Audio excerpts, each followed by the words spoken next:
CFO got another job the next week because it's not their fault. In education, we talk a lot about identifying highly effective teachers, about merit pay systems, about assessment. That's terrific, but we don't know what the hell we're doing. Folks who are making these decisions in education have grown up in systems as they stand. We have technology that was bought in the 60s and 70s in some cases. We have theories of management and personnel development that have never seen the light of day in a school of business. People who have solved these problems practically each and every day have a lot to offer. So rather than taking marching orders as to we need some fancy legislative language on teacher quality, there are enormous opportunities to get involved, to tell people here's how you use data, to help them fix HR and information technology, to sit down and take a look. Right now in Austin, there's a CFO council, about 4 or 5 folks, including Dell, who sit down and meet with the CFO of the Austin School District. Austin CFO said, you know, I thought I was good at this. There's all these tricks I never even thought of. It's because folks who are CFOs in education many times have never worked a day in their life outside of K-12. Second is when you think about making Louisville an attractive city for investment or Kentucky an attractive environment, you don't say, we just need to build better highways. You say, well, we got to worry about our infrastructure. We got to worry about our airports, and we got to worry about our highways, and we got to worry about our bridges. You say, we got to worry about the price of electricity. You say, we got to worry about the supply networks. Well, in education, we tend to always talk about schools and districts. Well, I'll tell you what, schools and districts don't work in isolation. Schools and districts need talent. Schools and districts need money if they're going to actually come up with smarter, better solutions. New schools need infrastructure if you're going to turn a school around. You probably don't want to send in a heroic principal and say, good luck, guy, see you in a year. You want tool builders who are helping to give them the tools and the technology that can make a difference. Building schools is one part of a larger equation. So as you're thinking about the kinds of advocacy and engagement you can do, there's outfits like Teach for America, a New Teacher Project, and Troops to Teachers, and New Leaders for New Schools. Do they make sense? Do they make sense for your district? Do they make sense for your state? There's outfits like Wireless Generation, which is put on a Palm Pilot. Diagnostics that we do with students in K2 in a way that reduces the number of hours teachers spend doing the paperwork and data entry by 25 to 35 hours per teacher per year. And giving the districts massively better data on which kids are mastering the knowledge they're actually working with. Smart thinking.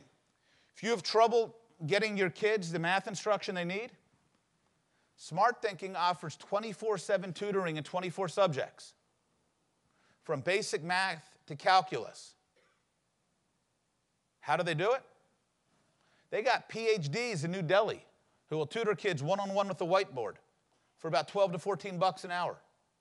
If you're in a rural district and you're having trouble getting teachers who can teach foreign languages or science, well, 20 years ago, that was a huge problem because you needed to get those people physically in front of those kids.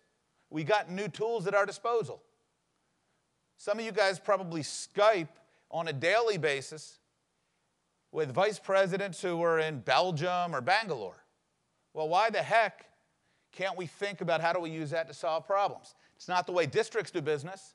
Smart Thinking and its companion, Tutor.com, gave up selling to K-12 because they can't get K-12 leaders to see the possibility.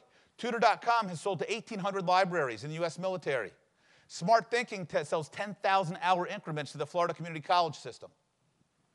They both pretty much disbanded their K-12 marketing forces because they couldn't find superintendents who could figure out how to make use of this.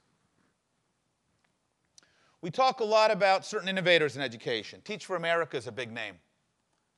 But one of the things we forget is for all the attention these outfits get, they're really not very good at leading publicly.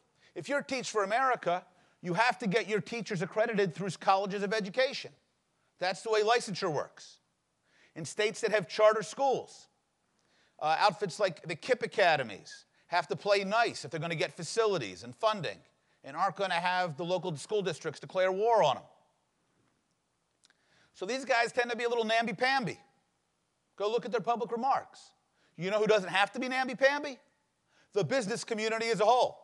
If you're an individual business, for the same reason you probably don't frequently go to the state capitol and raise a ruckus, because you don't need to tick off as an individual entity this or that legislator. And you sure as an individual business don't need to tick off the superintendent or the school board. But the business community is in a position to say all kinds of things, to tell hard truths, to point out real problems. Fourth thing, those of you guys who do get involved in education have heard a million times about what superintendents can't do. You've heard a million times from school boards about what they're not able to do. Superintendents tell you they'd love to get more math and science teachers, but you know what? They're trapped by salary schedules. They'd love to fire bad teachers, but it's just hard because of the way things are done in education. Did a study a couple years ago for the Fordham Foundation, the nation's 50 largest districts. Turns out, we looked at work rules, teacher assignment, and teacher pay. Turns out that it's true that contracts and state law is really restrictive about a third of the time.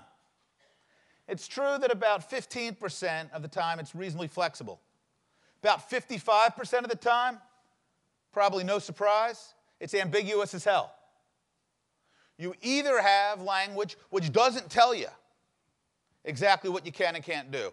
So it says that the superintendent has the authority to start experienced teachers up to 8 or 10 steps advanced on the step-and-lane pay scale, which can translate to $15,000. Well, tell you what, if you were a NASA engineer and you did training programs, or you ran the Ph.D. Academy at Procter & Gamble, or are you an experienced educator? Almost every superintendent I deal with tells me, well, of course not. Well, tell you what, there is no explanatory language in these contracts that prohibits it. It's just not the way business is done. There's a contract language in St. Louis that stipulates, on the one hand, that teacher seniority shall be a determining factor in assigning teachers to vacancies in the district schools. The next paragraph says the superintendent shall have the authority to make teacher assignment decisions based on determinations of the best interest of the student. When you are a VP or a CEO in an organization that has a contract or a policy that may or may not be getting in your way of making good decisions, what good executives typically do is say, get my lawyers in here, help me figure out how do I make this happen. I want them to look at this, I want them to look at every comma, and we're going to push it. And when they grieve it, we're going to push back, and we're going to go through mediation, arbitration, and we'll see where the chips fall. In education, they don't. And partly they don't because the business community says, we don't want a ruckus. We don't want talk of a school strike, Lord knows. We want a leader who's going to transform schools, who's going to drive improvement, but is going to do it all with a smile on their face and with no blood on the floor. You know, that's the kind of leadership that got GM where it went. So we've got to make a choice. And fifth and finally, business needs to be the adult at the table. Folks in education, me and my fellow advocates and reformers, we've got all kinds of neat ideas where we claim that this is how you run effective organizations. Of course, we've never actually done it. And educators will tell you about schoolhouse leadership in the phrase of Tom Sergiovanni.